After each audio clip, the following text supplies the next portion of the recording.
या निवडणुकीच्यासाठी राष्ट्रवादी काँग्रेस पक्षाच्या सर्व थरातल्या कार्यकर्त्यांनी जे अतिशय कष्ट घेतले त्याच्याबद्दल संघटनेच्या वतीनं आम्ही कृतज्ञता व्यक्त करतो. महाराष्ट्रात एक प्रकारचं परिवर्तनाची प्रक्रिया सुरू झाली.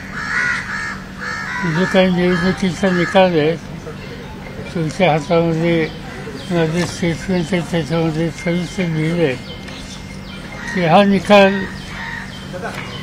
इथं परिवर्तनाला पोषक अशा प्रकारचा आहे. थोडं पुढे बोल, त्यांना ऐकू येत नाही. थोडे पुढे घेऊया का? पुढे घेऊया, थोडं पुढे घ्या. हां हां थोडंसं माईक पडतील अशा माईक नाही नाही ह्याचा माईक नाही,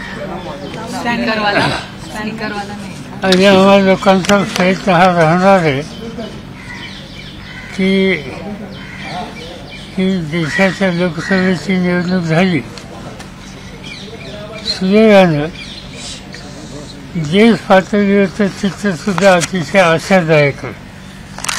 विशेषतः उत्तर प्रदेशमध्ये सर्वसाधारणपणानं तुम्हा लोकांचं आणि आमच्या काही सहकाऱ्यांचं असेसमेंट जे होतं त्यापेक्षा वेगळा निकाल उत्तर प्रदेशच्या जनतेनं दिलेला आहे. या निकालाचं आणखीन एक वैशिष्ट्य असं आहे की यापूर्वी भाजपला उत्तर प्रदेश आणि या भागामध्ये जे यश मिळायचं ते त्याचं मार्जिन हे फार मोठं असायचं.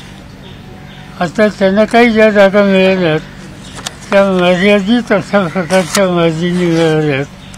याचा अर्थ राष्ट्र पातळीवर आम्ही लोक जर सगळे काम करतो त्याचे विशेषतः उत्तर प्रदेश आणि हिंदी बेल्टमध्ये जे आमचे सहकारी काम करतात त्यांनी आम्ही सगळ्यांनी मिळून अधिक लक्ष दिलं तर आज उत्तरेकडचा जो चेहरा आहे तो बदलायला एक अनुकूल अशा प्रकारचं चित्र दिसतंय आणि त्यासाठी आम्हाला लोकांच्याकडून काळजी घेतली जाईल.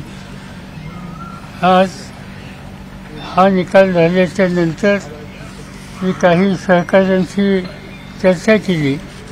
विशेषतः काँग्रेस पक्षाचे अध्यक्ष खरगे, मार्क्सवादी कम्युनिस्ट पार्टीचे प्रमुख सीताराम येचुरी आणि अन्य. तर त्याच्यामध्ये कदाचित अजून नक्की नाही पण उद्याच्यालाच दिल्लीमध्ये बैठक होण्याची शक्यता आहे आणि त्याचा संदेश आज संध्याकाळपर्यंत मला आणि आमच्या इतर सहकार्यांना मिळेल. ते असेल तर उद्याच्या बैठकीला आम्ही तातडीने जाऊ आणि एकंदर पुढचे धोरण पुढची नीती ही सामूहिकपणानं चर्चा करून ठरवू एवढंच या ठिकाणी मला सांगायचं. आज या निवडणुकीमध्ये अनेक गोष्टी चांगल्या घडलेल्या आहेत. राष्ट्रवादी काँग्रेस पक्षानं जयंतराव पाटलांच्या नेतृत्वाखाली आम्ही जागा मर्यादित लढवल्या. सगळ्या मिळून आम्ही 10 जागा लढवल्या.